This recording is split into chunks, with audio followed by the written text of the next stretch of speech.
नमस्कार दोस्तों, सभी आप कुशल से होंगे। आज इस वीडियो में हम जानेंगे कक्षा 12 के अध्याय 9 फिराक गोरखपुरी के द्वारा रचित गज़ल के बारे में। पिछले वीडियो में हमने रुबाइयों के बारे में पढ़ा था, समझा था, जाना था, चर्चा की थी। आज हम गज़ल की बात करेंगे। फिराक गोरखपुरी उर्दू में बहुत अच्छे शायर के रूप में जाने जाते हैं और इन्होंने हिंदी के शब्दों का भी प्रयोग किया। आपने उर्दू शब्दों का तो किया ही है, साथ में कुछ लोक भाषा या देशज शब्दों का भी इन्होंने अपनी कविताओं में, अपने शेरों में प्रयोग किया है। और एक अनूठा शेर या अनूठा प्रकार विकसित हुआ है इनकी शायरी में। तो आइए हम देखते हैं गज़ल और गीत दोनों में क्या अंतर है, थोड़ा सा इस बारे में जानेंगे हम। कि जो गीत है, जो कि हिंदी भाषा की विधा है, गीत एक इकाई के रूप में जाना जाता है। गीत के जो अंतरे हैं वो स्वतंत्र नहीं होते, पूरे गीत में एक भाव साम्य रहता है और गीत को एक साथ ही प्रस्तुत किया जाता है। उसकी पंक्तियों को अगर अलग निकाल देंगे तो वो फिर स्वतंत्र नहीं मानी जाती है, अधूरापन उनमें रहता है, अधूरा माना जाता है। दूसरी ओर जो गज़ल है, गज़ल कुछ शेरों से मिलकर के बनता है और जो शेर हैं उनमें पूरी गज़ल में एक भाव साम्य रहता है सभी शेरों में, लेकिन फिर भी एक गज़ल का हिस्सा होने के बावजूद जो शेर हैं वो अपने आप में स्वतंत्र होते हैं। उनको आप अलग से भी कहीं उद्धृत कर सकते हैं या पढ़ सकते हैं। तो इस प्रकार गज़ल और गीत में अंतर है। तो यहाँ जो गज़ल है फिराक गोरखपुरी के द्वारा लिखी हुई, वो हमारे कक्षा 12 के पाठ्यक्रम में सम्मिलित है। उसकी आज हम चर्चा करते हैं, समझते हैं कि फिराक गोरखपुरी ने इन गज़ल के माध्यम से क्या कहना चाहा है। सामान्य रूप से इस गज़ल में फिराक ने अपने प्रेम को अभिव्यक्त किया है। वियोग श्रृंगार रस आप इसमें देखेंगे। एक निराशा है, एक दुख है, एक पीड़ा है। उन सब भावों की अभिव्यक्ति इस गज़ल के माध्यम से इन शेरों में हुई है। तो सबसे पहले शुरुआत करते हैं।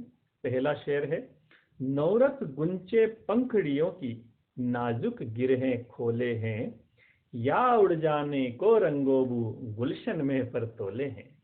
देखिए, सवेरे का समय है और बगीचा है, बगीचे में कलियां हैं, फूल से खिलने के पहले की स्थिति है, कलियां खिलने को तैयार हैं। और उस स्थिति में कवि ने देखो कल्पनाशीलता के द्वारा कितना सुंदर चित्रण किया है कि जो कलियां हैं नए रस में भर करके, यानी उनमें नया रस, नया दिन है, नया रस भरा हुआ है, नए रस में भर करके जो पंखुड़ियों की अपनी जो है ना वो परतें खोलने को तैयार है। कली खुलने से तुरंत पहले की स्थिति है, पूरी तरह फूल यानी इसकी पंखुड़ियां खुली हुई नहीं है, गांठ है।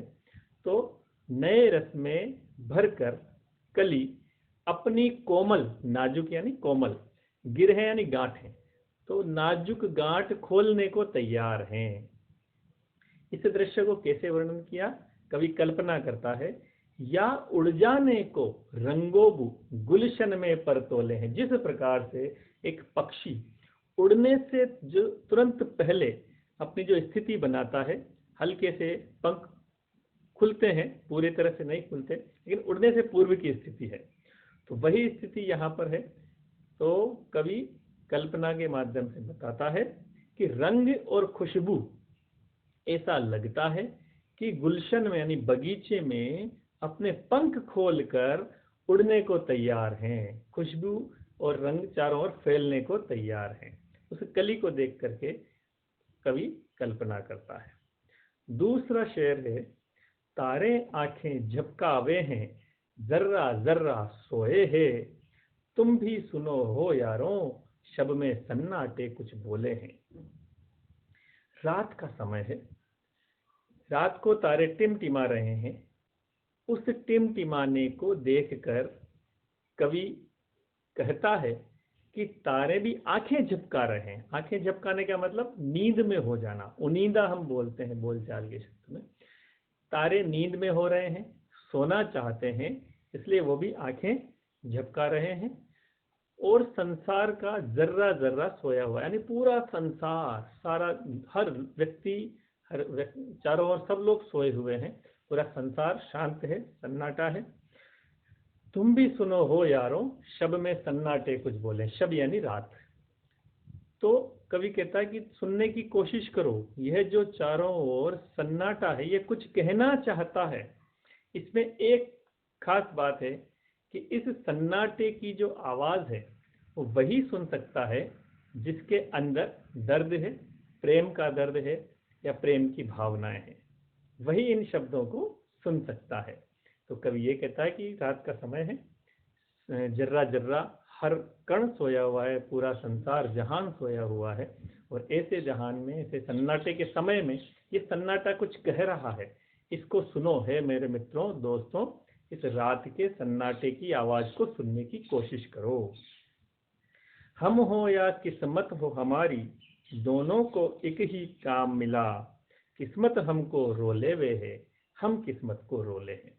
इस शेर में कवि ने अपने दुख को, अपनी निराशा के भाव को अभिव्यक्त किया है कि कवि कहता है कि चाहे मैं हूं या मेरी किस्मत है, दोनों का एक ही काम है कि मैं अपनी खराब किस्मत को देखकर रो लेता हूं और किस्मत मेरी दुर्दशा को देख करके रो लेती है। एक कहने का तरीका है, एक अच्छा तरीका अपने दर्द को, अपनी परिस्थिति को, दुर्दशा को बताने के लिए शायर ने प्रयुक्त किया है कि दोनों एक दूसरे को देखकर रो लेते हैं। मानवीकरण अलंकार है, किस्मत का मानवीकरण किया गया है।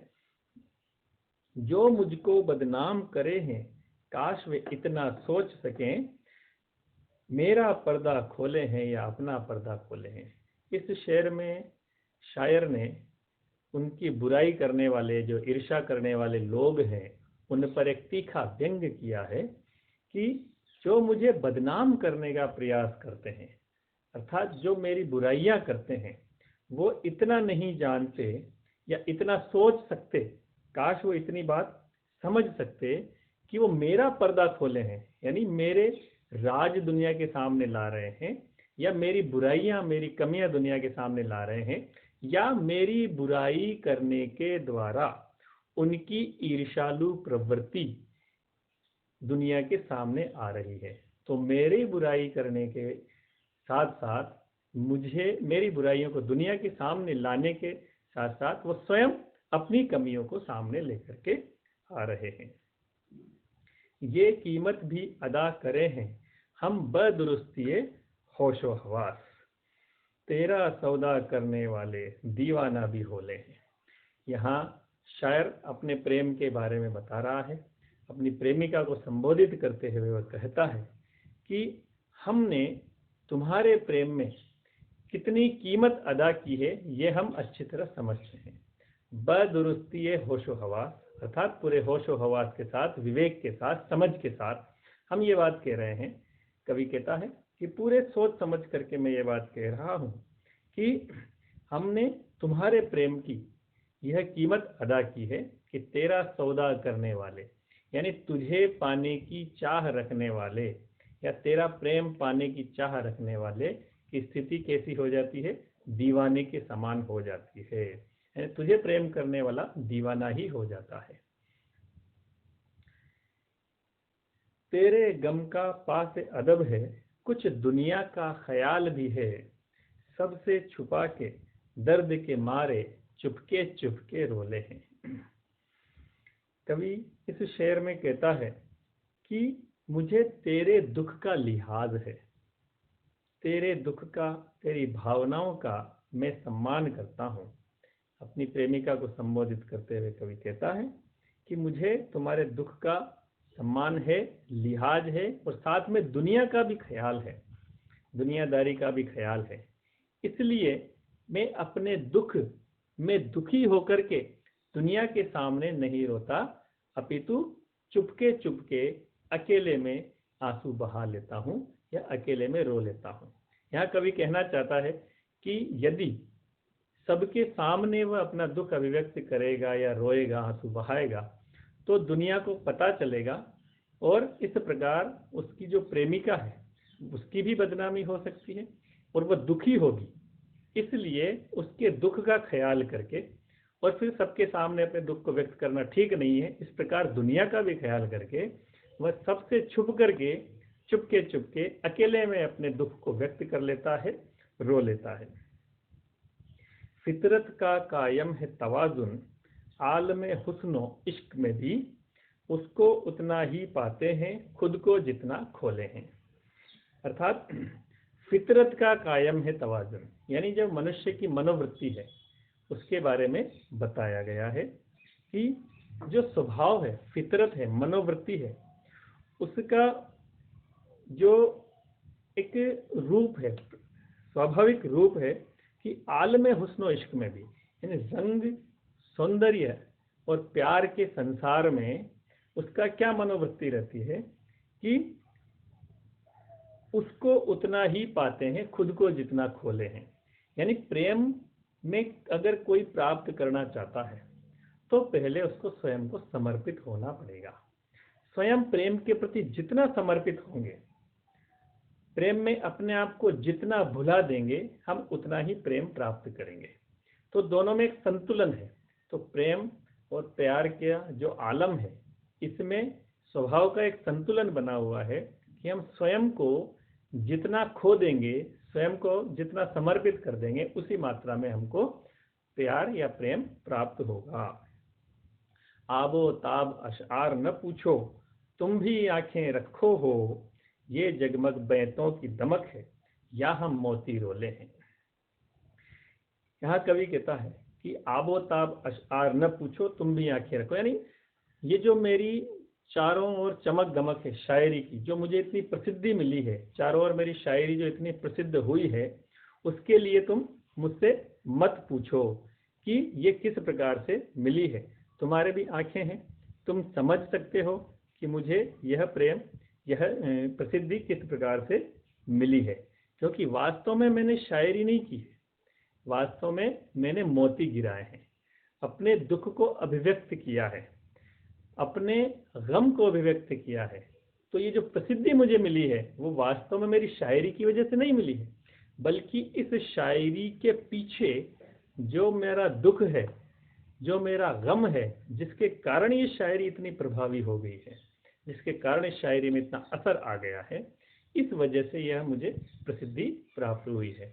और आप हरिवंश राय बच्चन की वो कविताएं यहाँ पर बरबस याद आ जाती हैं। ऐसा ही भाव उन्होंने व्यक्त किया था कि मैं रोया इसको तुम कहते हो गाना, मैं फूट पड़ा तुम कहते छंद बनाना। यानी मैंने वास्तव में कविता नहीं की, मैंने तो अपने दुखों को अभिव्यक्त किया है, अपने गम को प्रकट किया है शायरी के माध्यम से, और उस गम के प्रभाव की वजह से ये शायरी इतनी प्रसिद्ध हो गई है। तो इसमें तुम आंखें रखते हो, तुम भी समझ सकते हो कि इसके पीछे का कारण क्या है। ऐसे में तू याद आए है अंजुमने मय में रिंदों को, रात गई गर्दू पे फरिश्ते बाबे गुनह जग खोले हैं। फिराक गोरखपुरी कहते हैं कि ऐसे समय में, यानी जब रात के समय फरिश्ते आकाश में सबके पाप का पुण्य का लेखा जोखा करते रहते हैं, ऐसे समय में हम तेरे गम में दुखी होकर के और शराब की महफिल में बैठ करके तुझे याद करते हैं। यानी शराब की महफिल ये उर्दू शायरी में बहुत प्रचलित है, उन्हीं शब्दावली का यहाँ प्रयोग किया गया है फिराक गोरखपुरी के द्वारा कि ऐसे समय में जब रात को फरिश्ते आकाश में सबके पापों का पुण्य का लेखा जोखा करते हैं, ऐसे समय में हम सबसे दूर, इस चिंता फिक्र से दूर, शराब की महफिल में शराबियों को तुम्हारी याद आती है, अर्थात तेरे गमों में डूबे हुए हैं। अंतिम शेर है सदके फिराक एजाज सुखन की, कैसे उड़ा ली ये आवाज, इन गजलों के पर्दों में तो मीर की गजलें बोले हैं। यह शेर हम कह सकते हैं कि कवि ने आत्म प्रशंसा में लिखा है। सदके फिराक एजाज सुखन की, अर्थात जो तुम्हारी ये इतनी खूबसूरत जो शायरी है उस पर हम न्योछावर हैं, वो धन्य हैं, बहुत तारीफ करते हैं। यानी यहाँ कवि कहता है कि जो मेरे मित्र लोग हैं वो कहते हैं कि तुम्हारी जो शायरी है इतनी खूबसूरत शायरी है, इस शायरी में तुमने ये आवाज़ कहाँ से चुरा ली, क्योंकि जब तुम शायरी पढ़ते हो या जब तुम गज़ल पढ़ते हो तो इनमें ऐसा लगता है कि कहीं ना कहीं मीर की गज़लें हैं। यहाँ शायर मीर के जिक्र किया कवि ने, और ऐसा वो स्वयं कहता है कि उसकी शायरी पढ़कर के लोगों को ऐसा लगता है कि मीर की गज़लें जैसी है ये। अर्थात अपनी गज़लों की समानता मीर की गज़लों से या मीर के शेरों से किया है। तो स्वयं की तारीफ करिए, स्वयं की तुलना मीर से कर दी है। प्रसिद्ध शायर है मीर, तो उनसे तुलना की है और इस प्रकार स्वयं की प्रशंसा की है। तो दोस्तों, यह थे गज़ल, और इस माध्यम से, गज़लों के माध्यम से फिराक गोरखपुरी ने गम को अभिव्यक्त किया है। कुछ शेर हैं जो काफ़ी कठिन हो गए हैं क्योंकि उर्दू शब्दों का अधिक प्रयोग किया है, कुछ शेरों में सरल शब्दों का प्रयोग किया है, लेकिन शेर हैं तो उर्दू की ही विधा है, इसलिए उर्दू के अधिक शब्दों का प्रयोग स्वाभाविक है। तो फिर अगले वीडियो में हम कोई एक नया अध्याय लेकर मिलेंगे दोस्तों। आज के लिए इतना ही, धन्यवाद।